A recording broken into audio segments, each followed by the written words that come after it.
Hi, welcome to our next subunit. We're going to be looking at Egyptian art. I know a lot of you already know a lot about Egyptian culture, and you probably are very much aware that Egypt's impact on later cultures, especially Western culture, was very immense. You could say that Egypt provided the building blocks for Greek and Roman culture, which we're very much entranced by, and through them influenced all of the Western tradition. Today, Egyptian imagery, concepts, and perspectives are found everywhere. You will find them in architectural forms, on money, and in our day-to-day lives. Many cosmetic surgeons, for example, use the silhouette of Queen Nefertiti, and I'll show you an image of her later, whose name means the beautiful one, has come in their advertisements.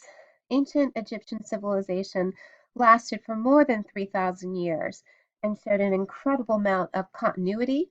This is more than 15 times the age of the United States. And so one of the things that we will see is that their artistic and stylistic conventions don't really change very much. I have here a 2,500-year chapter because we're really not going to be covering the Middle Kingdom at all. We're just going to be looking at the Old Kingdom and New Kingdom. Egypt's stability is in stark contrast to the ancient Near East of the same period that we just covered, which endured an overlapping series of cultures and upheavals with amazing regularity. The earliest royal monuments, such as the Narmer Palette carved around 3100 BCE, display identical royal costumes and poses as those seen on later rulers, even much later um, Ptolemaic kings on their temples 3,000 years later. And so you see here, this is the Palette of Narmer, and this is a much, much later um, picture of Ramses III. And you can see that they look pretty much the same. Really, nothing has changed very much in the time between them. A vast amount of Egyptian imagery, especially royal imagery, that was governed by decorum, a sense of what was considered appropriate, remained very consistent through history. It was very rigid. This is why, especially to the untrained eye, the art appears extremely static. And in terms of symbols, gestures, and the way the body is rendered, it was intentional. The Egyptians were aware of their consistency, which they viewed as stability, divine balance, and a clear evidence of the correctness of their culture. So this was intentional. This consistency was closely related to a fundamental belief that depictions had an impact beyond the image itself. Tomb scenes of the deceased receiving food, or temple scenes of the king performing perfect rituals for the gods, were functionally causing those things to occur in the divine realm. If the image of the if an image of the bread loaf was emitted from the deceased's table, they had no bread in the afterlife. If a king was depicted with the incorrect ritual implements, the ritual was incorrect, and this could have dire consequences. So these images really were a source of the afterlife, and really sort of determined the quality of life you would have after death. So it was very, very important. This belief led to an active resistance to changing these codified depictions. So it is customary to divide the long history of Egypt into three periods: the Old Kingdom, the Middle Kingdom, and the New Kingdom or Empire. These kingdoms were further divided into dynasties. A dynasty was a period during which a single family provided a succession of rulers. When one reign ended, another began with the death of a pharaoh and the crowning of a successor from the same royal family. For this reason, every precaution was taken to keep the blood of the royal family pure. One of these precautions was to forbid the pharaoh to marry outside of the immediate family. So you would have a lot of brothers and sisters getting married, fathers and daughters. It wasn't uncommon. For the most part, Egypt alternated between periods of kingly rule and periods of disruption of invaders.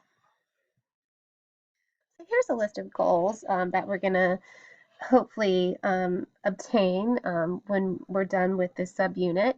understanding the evolution of Egyptian culture and its relationship to the Nile. The river Nile was very important in Egyptian culture and really shaped Egyptian art. Recognizing stylistic conventions of Egyptian art. Sorry about that. Which we've done a little bit in class when you were looking at the palette of Narmer. Understanding architectural evolution. We'll look at the evolution of the pyramid in the Old Kingdom, describing key characteristics of Old Kingdom sculpture, and explain how its form follows its function. We'll also compare and contrast New Kingdom sculpture and funerary sculpture to that of the Old Kingdom. We'll recognize the proliferation of rock-cut tombs and mortuary temples and how they replaced pyramids as the most popular funerary structures in the New Kingdom. We'll understand aspects of the New Kingdom as it reflected and how it was reflected in its art. Identify Egyptian pylon temples and their purposes. Identify the Amarnara period of the New Kingdom. This was a really interesting sort of stylistic departure that was very brief during the 3,000-year history of the Egyptian culture. Explain reasons why Egyptian art returned to its earlier stylistic conventions and why the Amarnara period was short-lived. When understanding Egyptian art, it's really important that we do understand its geography and more important, its relationship to the Nile. Egypt is a land of duality and cycles, both in typography and culture. The geography is almost entirely rugged, barren, desert, except for an explosion of green that straddles either side of the Nile as it flows the length of the country. The river emerges from far to the south, deep in Africa, and empties into the Mediterranean Sea in the north, after spreading from a single channel in a fan-shaped system known as the delta at its northmost section. The influence of this river on Egyptian culture and development cannot be overstated. Without its presence, the civilization would have been entirely different and most likely entirely elsewhere. The Nile provided not only a constant source of life-giving water, but it created the fertile lands that fed the growth of this unique and resilient culture. Have a picture of the Nile and some significant landmarks, and you can see how it um, runs through the country and then how it does sort of fan out here. That's known as the Delta. And the Nile is the longest river in the world, and the Nile Valley is just a couple of miles wide on either side. This is a watercolor copy of a wall painting from an Egyptian tomb that was discovered. This is pre-dynastic, and it gives you an idea of sort of Egypt's geography. Again, it's almost entirely rugged, barren desert, and very different. The area of Egyptian territory was much larger than the Mesopotamian area, but had a surrounding desert geography that protected it from invaders. So that was one of the things that allowed Egypt to be more stable as opposed to the situation of the ancient Near East and Mesopotamia, where they were constantly being attacked. Getting back to the Nile, it floods predictably, unlike the Tigris and Euphrates River, so that's another difference between Mesopotamia. Those rivers could flood irregularly and constantly changed course. So because of the stability of the Nile River, Egyptian life did not change as much. And Egyptian life occurred in cycles that regularly repeated based on sort of the cycles of the Nile and how it flooded. The annual inundation of the Nile was also reliable and measurable, was a measurable cycle that helped form the concept of time as well. Today's calendar is derived by the ancient Egypt, so that's where we get our calendar. The influence of the river on Egyptian culture and development is paramount and provided a consistent source of life-giving water and fertile lands along the river. While Egypt was successfully conquered a few times in its long history, invaders often became more Egyptian than the Egyptians, as you saw, like with Alexander the Great. his distant relative, who you're thinking of, Cleopatra, she was actually Greek, but we really associate her as being a really major Egyptian icon. Ancient Egyptian art must be viewed from the standpoint of the ancient Egyptians to understand it, so we have to understand it from their point of view.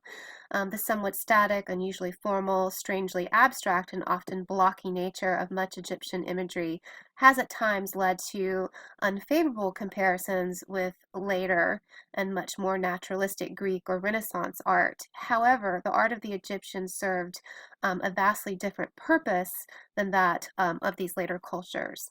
While today we marvel at the glittering treasures from the tomb of Tutankhamun and the sublime reliefs in the New Kingdom tombs and the serene beauty of the Old Kingdom statuary,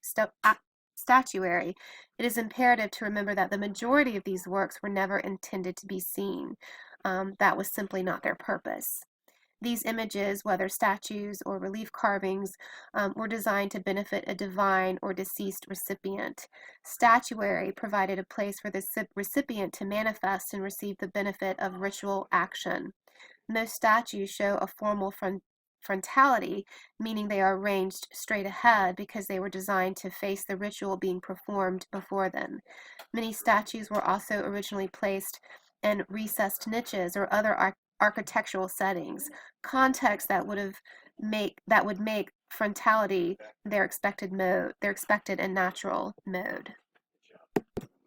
Statuary, whether divine, royal, or elite, provided a kind of conduit for the spirit, or ka, K-A, of that being to interact with the terrestrial realm. Divine cult statues, a few which survive, were the subject of daily rituals of clothing, anointing, and perfuming with incense, and were carried in processions for special festivals so that people could see them. They were almost entirely shrouded from view, but their presence was felt. Royal and elite statuary served as intermediaries between the people and the gods. Family chapels with the statues of a deceased forefather could serve as a sort of family temple. There were festivals to honor the dead, where the family would come and eat in the chapel, offering food for the afterlife, flowers, symbols of rebirth, and incense, the scent of which was considered divine, um, were also used in the rituals. Preserved letters let us know that the deceased was actively petitioned for their assistance both in this world and the next. So they really did take the afterlife very seriously. A little bit of an introduction to Egyptian art. I'm going to stop here because I have to go to a meeting. And I'll pick back up. We'll be looking at, we'll talk about some more conventions related to Egyptian art, and then we'll look at some Egyptian statuary in part 2. So stay tuned.